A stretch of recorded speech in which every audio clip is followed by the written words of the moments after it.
I'm 24 years old and I currently owe $31,876 in credit card debt. And this is the breakdown of my next. Yo, I know I'm stopping this video very early, but that is a wild way to start this video. 24 years old with $31,876 in credit card debt.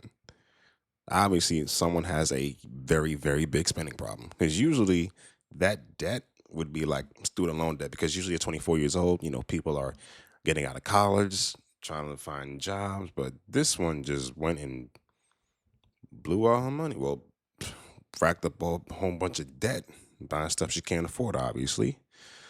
But let's see where this goes.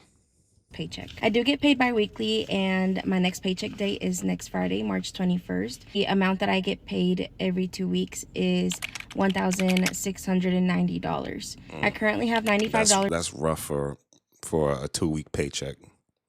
Probably need to find another job, miss. And 33 cents in my bank account, so the total amount that I will have next week will be $1,785.33. This is all that I need to pay with that paycheck. My Discover credit card bill is due and I need to pay $341. My Capital One credit card bill is due and I need to pay $164. My Chase credit card bill is due and I need to pay $149. Freedom credit card bill is due and I need to pay $40 for that one. So we already up to 4 credit cards. 341, 164, 149, and $40. And these are just minimum payments. Only minimum payments. It's like $500 in minimum payments every month for credit cards. Yes, I don't know. Y'all, people love setting themselves up for failure. Car payment of $767 is due as well. All of those need to get paid on the first week of April, and I will not get my next paycheck until after that week, which means next week's paycheck needs to be used for those bills. The total amount that I will be left over after paying those bills will be $324.33, and I will be taking $100 out of that to put towards a family savings account, so the actual amount left over will be $220. Why would you put that towards your family savings account instead of paying off your debt? You people, I don't know, these people have their priorities so mixed up. There's no reason for you to have a family savings account when you have all this debt. I don't know what they're saving up for. Hopefully it's not a trip. Hopefully it's not another damn car. This is absolutely outrageous, man. $24.33. My goal this month is to pay off my Saver One credit card, and on that one I owe $231. So in order for me to not be left with $0 next week, I will need to find a way to make extra money this weekend and next week so that I have something left over for the next 2 weeks after that. I know I'm drowning in debt over here. I will find a way to pay it all off this year. I am already claiming it. I will be debt free by the end of the year. Follow along on my journey. If you're drowning in debt too, let's pay this debt off together. And if you're not in debt, then just follow me and watch me pay this off. Yeah, drowning ain't the word for it. But I think someone should have held your hand when you was going through your teens, get into adulthood, and says, stop getting all these damn credit cards. Because most of y'all think that y'all responsible, so you get another credit card, and then another credit card, and then you forget you have this credit card payment, and you forgot you used that credit card last week, and that stuff just keeps adding up. It's more and more. And on top of the credit card, she got a car payment, a crazy car payment, $767. I'm 24 years old and I currently owe $31,876 in credit card debt. I recently posted a video where I do my paycheck breakdown, and you guys saw that I have a car note of $767. I know that it's a lot of money to be paying for a car, and I've been getting a lot of comments saying that I should get rid of it, that I should get something that I can... Yeah, so this comment says, you can love it all you want, but that doesn't mean you can afford it. What's wrong with you? Get rid of it and buy a 2005 Corolla. That's what you can afford. Be responsible. I don't even think she can afford a 2005 Corolla, honestly. I don't, the way she's going. Actually afford. I used to own a 2017 Ford Fusion. I actually still own it, but I do not use it because the transmission went out, and so that car is already paid off, but that was my first car ever. Since the transmission went out, I could no longer drive it. I did spend 6 months without a vehicle trying... So hold up. So instead of fixing the transmission, which a 2017 Ford Fusion transmission only costs like $1,500 for it and to have it installed. $1,500. That's two of her current car payments. Two of her current car payments that she could have just saved up over 2 months, get her car fixed. And now she has this other car payment, which we don't know what it is, and we don't know what her balance on that car is. All we know is that it's $767 a month. Just this stuff really makes my brain hurts, because her rationalization for getting a new car when she has a car that's paid off already, and all she had to do was fix the damn car. I don't know. Trying to hold off as long as I could without a car, and everything was okay for the most part, but it just got to a point where it was too much. I got tired of asking for rides when I needed one.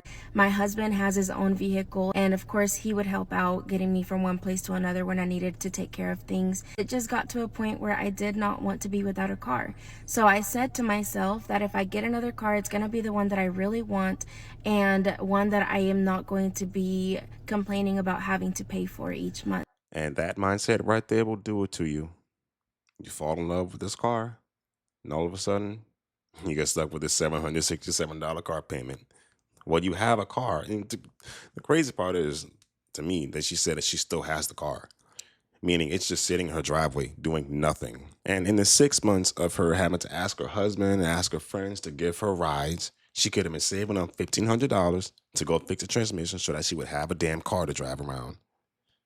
But instead, she went out and got a brand new car, payment almost $1,000, I'm pretty sure, with insurance and gas and whatnot.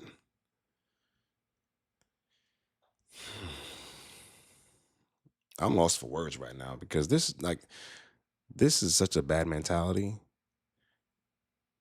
And I'm pretty sure her excuse is that no one taught her. That's not an excuse today in 2025. No one needs to teach you. You can go teach yourself. If you really want to know about this, you could always go online and search it up. Like, there's plenty of blog posts and websites you can go on to learn about this stuff. It's not an excuse. But her excuse for getting a new car is pitiful, because she wanted to get a car that she would love. You're too young to get a car that you love. The car payment that I had previously was $372. I ended up having to finish paying it without even using it. That kind of put me in a situation to where I decided that the next car I get is going to be my forever car. This car that I have right now, I love it so much. I'm not getting rid of it. It's not like I'm not being able to make the payments. I am not struggling to make the payment. Well, yeah, we got another problem right there. There is no such thing as your forever car. No such thing, because this car is going to break down just like the last car you have. By the way, the car she has is a Kia Sportage. Not that nice of a car. And she says that's her forever car. I don't think so. This is just like the mental gymnastics on this really makes my brain hurt. And probably makes your brain hurt too.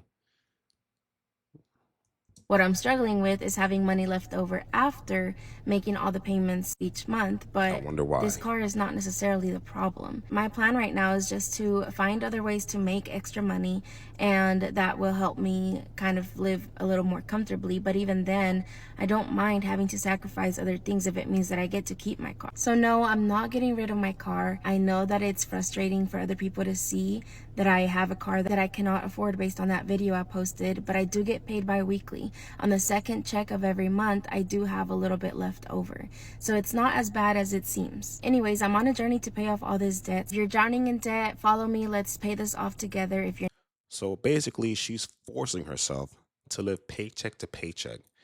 And what I don't understand is why she's not talking about her husband's income. Because obviously he's part of this too, unless they're in a marriage where they have separate finances, which is one of the dumbest things you can do as a married couple.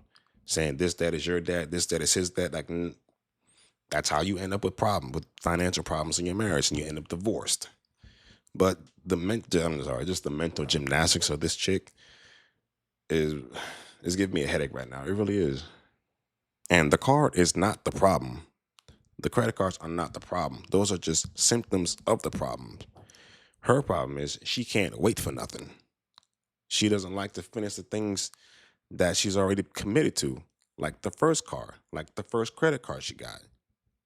$31,000 in credit card debt, $767 on a car note. You don't know how much she owes on the damn car. But at the rate she's going, I don't ever see this woman getting out of debt ever. She is headed straight for ruin, and she's headed there extremely fast because she doesn't know how to slow down. She's only 24 years old and she has all this debt. Like it's insane what she's doing to herself. And it's more insane that she keeps rationalizing why she's doing this to herself. Well, live and let live. So, hope you guys enjoyed this video. I want to know what you guys think about this. Do y'all think, am I bugging or is she really crazy? Let me know your thoughts in the comment section below. Make sure you hit the like button and subscribe to the channel. We'll see y'all next time.